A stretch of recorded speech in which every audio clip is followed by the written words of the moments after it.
મગરનો આતંક જોવા મળ્યો છે। કુંઢળ ગામે નદીમાં પિતા પુત્ર પર હુમલો કર્યો।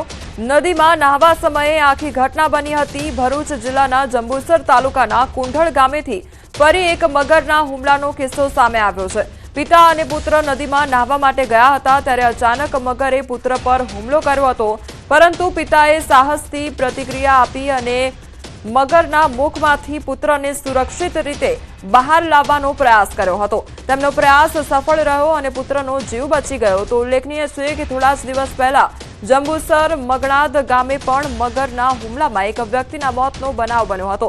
આ ઘટનાઓના પગલે સ્થાનિકોમાં ફફડાટ ફેલાયો છે। સંવાદદાતા ભાવિન અમારી સાથે જોડાઈ ગયા છે। ભાવિન, મગરોનો આતંક જોવા મળ્યો છે અને પિતા પુત્ર પર હુમલો કરવાની આ ઘટના બની હતી। અત્યારે કયા પ્રકારની પરિસ્થિતિ છે આ બાળકની? જી, જંબુસરની આજુબાજુ આવેલી જે મુખ્ય નદી છે દાદર નદી, તે દાદર નદીની અંદર ઘણા બધા મગરો આવેલા છે। તેની જે જોડતી નદી છે, આ જે કુંડળ ગામની પાસે જે નદી આવેલી તે પિતા અને પુત્ર ત્યાં નાહવા પડ્યા હતા। સવારનો સમય હતો અને અચાનક મગરે એની પર હુમલો કર્યો હતો। પિતાનું ધ્યાન પડતા જ પુત્રને તરત ત્યાંથી ખેંચી લેતા એનો આબાદ બચાવ થવા પામ્યો હતો।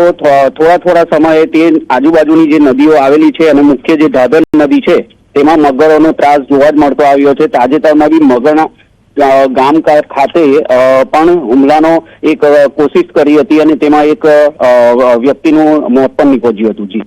જી ભાવિન, સમગ્ર માહિતી બદલ આપનો આભાર।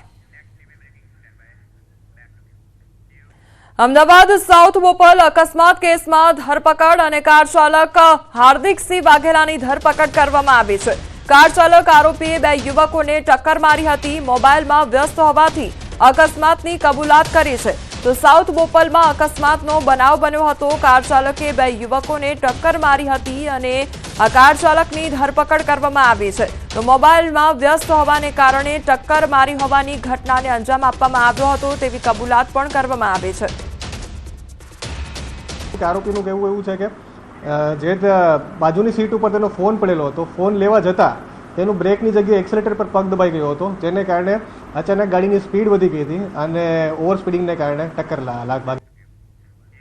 બનાસકાંઠામાં અકસ્માતમાં 12 લોકો ઘાયલ થયા છે। કાંકરેજમાં પિકઅપ ડાલુ પલટતા 12 લોકો ઘાયલ થયા છે।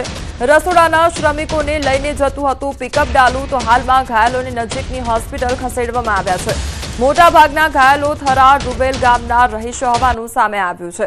તો પિકઅપ ડાલુ પલટ્યું હોવાની ઘટના બની હતી, જેમાં જે રસોડાના શ્રમિકો હતા તે ઘાયલ થયા હતા। 12 જેટલા લોકો આ પિકઅપ ડાલામાં સવાર હતા અને તે લોકોને ઈજાઓ પહોંચી છે। તો ઈજાગ્રસ્તોને સારવાર અર્થે ખસેડવામાં આવ્યા છે। દ્વારકાના ભાણવડ પાટિયા પાસે અકસ્માતમાં 2ના મોત નીપજ્યા છે। ખંભાળિયા પોરબંદર હાઈવે પર અકસ્માત સર્જાયો હતો। ટ્રક અને બાઇક વચ્ચે અકસ્માતમાં 2ના મોત નીપજ્યા છે। હેવી ટ્રક નીચે દબાઈ જતા 2 લોકોના મોત નીપજ્યા છે।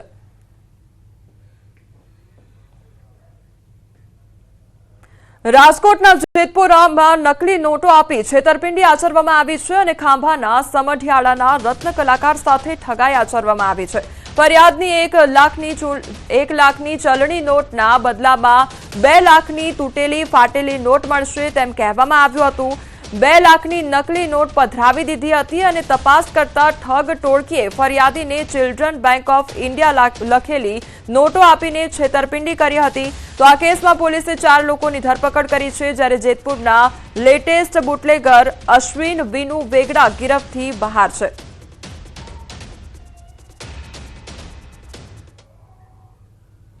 દ્વારકાના ખંભાળિયાના 2 ગામમાં મંદિરમાં દાનપેટીની ચોરીનો બનાવ સામે આવ્યો છે અને આખી ઘટના સીસીટીવી કેમેરામાં કેદ પણ થઈ છે।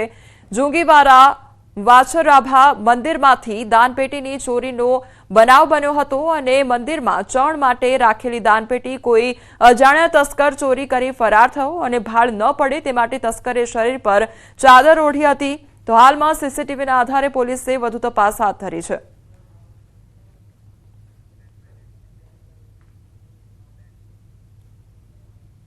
સુરેન્દ્રનગરમાં મહાનગરપાલિકા દ્વારા 2 કરોડથી વધુના ખર્ચે અદ્યતન સ્વિમિંગ પુલ બનાવવામાં આવ્યું છે, જેનું 15 ઓગસ્ટ 2024ના રોજ લોકાર્પણ કરવામાં આવ્યું હતું. લોકાર્પણના 8 મહિના જેટલો સમય થઈ ચૂક્યો છે, પરંતુ હજી સુધી તેને ખુલ્લો મૂકવામાં આવ્યો નથી. આ સ્વિમિંગ પુલ 3 વર્ષથી બંધ હાલતમાં હતું, જેથી તંત્ર દ્વારા કરોડોનો ખર્ચ કરી તેનું રિનોવેશન કરવામાં આવ્યું. તેમજ અત્યાધુનિક સાધનો સાથેનું જીમ પણ બનાવવામાં આવ્યું હતું.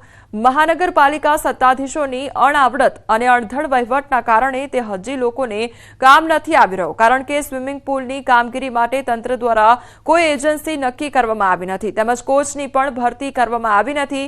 તેથી લોકોમાં સવાલો ઉઠી રહ્યા છે કે જો સ્વિમિંગ પુલ તેમજ જીમનો ઉપયોગ જ નહોતો કરવો તો કરોડોનો ખર્ચ શા માટે કરવામાં આવ્યો? છેલ્લા 9 મહિના જેવો સમય થઈ ગયો ઓગસ્ટથી, તો અમે વારંવાર તંત્રને, મહાનગરપાલિકાના કમિશનર સાહેબને, એની પહેલા નગરપાલિકાના પ્રમુખ હતા એમને આવેદનપત્રો, અમારા લગભગ 200 જેટલા સભ્યો છે એક્ટિવ સ્વિમિંગ પુલના, વારંવાર અમે એમને રજૂઆત કરી છે, પરંતુ કોઈ રીતે એ સ્વિમિંગ પુલ એમને ચાલુ કરેલ નથી. અણઘટ વહીવટ અને દિશાવિહીન વહીવટના કારણે 15 ઓગસ્ટ 2024ના રોજ મુળુભાઈ બેરા મંત્રી દ્વારા ધારાસભ્યશ્રી અને તત્કાલીન નગરપાલિકાના પ્રમુખશ્રીની હાજરીમાં આ સ્વિમિંગ પુલનું ઉદ્ઘાટન કરવામાં આવ્યું હતું, પણ આ સ્વિમિંગ પુલ એક પણ વખત ચાલુ કરવામાં આવ્યો નથી. અમદાવાદના સાઉથ બોપલમાં આવેલ ઓર્ચિડ એલિગન્સ વિવાદમાં આવી છે. ચેરમેન તેમજ સેક્રેટરીની નિમણૂકને લઈને વિવાદ સર્જાયો છે. સોસાયટીના રહીશોનું કહેવું છે કે છેલ્લા 7 વર્ષથી ચેરમેન સેક્રેટરીએ કોઈપણ જાતનો હિસાબ આપ્યો નથી. વળી રહીશોએ હિસાબ માંગતા તેમને ધાક ધમકી આપતા હોવાનો આરોપ લાગ્યો છે. ત્યારે મોટી સંખ્યામાં સોસાયટીના રહીશો પોલીસ સ્ટેશને પહોંચી ફરિયાદ નોંધાવી છે. બોપલ પોલીસે અરજી લઈ વધુ તપાસ શરૂ કરી છે. અત્યારે અમારી પાસે 5 ફરિયાદ છે. એમાં 4 ફરિયાદ એવી છે જે પર્સનલી લોકોને ધમકી દેવામાં આવી છે, કોઈ હેરાનગતિ કરવામાં આવી છે, એ લોકોએ એજીએમની કે ઇલેક્શનની માંગ કરી હોય તો એમને ડરાવવા ધમકાવવામાં આવ્યા છે. અને બીજી એક ફરિયાદ છે જે અમારા આખા સોસાયટી તરફની છે, કેમ કે એ લોકો 7 વર્ષ से इलेक्शन नहीं करता. हमारी सोसाइटी में सिक्योरिटी का बहुत इशू है, चोरियां हो रही है, मगर उन लोगों को कोई लेना देना नहीं है. उन लोग वहाँ घर पे रहते हुए नीचे बुलाया जाए वो नीचे नहीं आते हैं, और सेक्रेटरी तो यहाँ रहते ही नहीं है, तो उनको पता ही नहीं कि क्या हो रहा है क्या नहीं हो रहा है. पहलगाम आतंकी हुमलाના વિરોધમાં સુરતમાં કોંગ્રેસના કાર્યકરોએ પણ દેખાવો કરી વિરોધ વ્યક્ત કર્યો છે. શહેર કોંગ્રેસ સમિતિ દ્વારા આતંકવાદીઓની અંતિમ યાત્રા કાઢવામાં આવી. બોમ્બે માર્કેટથી પૂણા ગામ સુધી અંતિમ યાત્રા કાઢી વિરોધ નોંધાવવામાં આવ્યો, તો આતંકવાદીઓના પુતળાને ફાંસી આપી વિરોધ નોંધાવવામાં આવ્યો છે. આતંકવાદીઓ સામે સરકાર કડકમાં કડક પગલાં ભરે તેવી માંગણી કોંગ્રેસ દ્વારા કરવામાં આવી છે. તો કોંગ્રેસ દ્વારા પણ હવે દેખાવો કરવામાં આવ્યા છે અને સતત વિરોધ કરવામાં આવી રહ્યો છે. તો આતંકવાદીઓનું પૂતળું લઈ જઈને વિરોધ નોંધાવવામાં આવ્યો છે અને સરકાર દ્વારા કડકમાં કડક કાર્યવાહી કરવામાં આવે તેવી માંગ પણ કરવામાં આવી છે.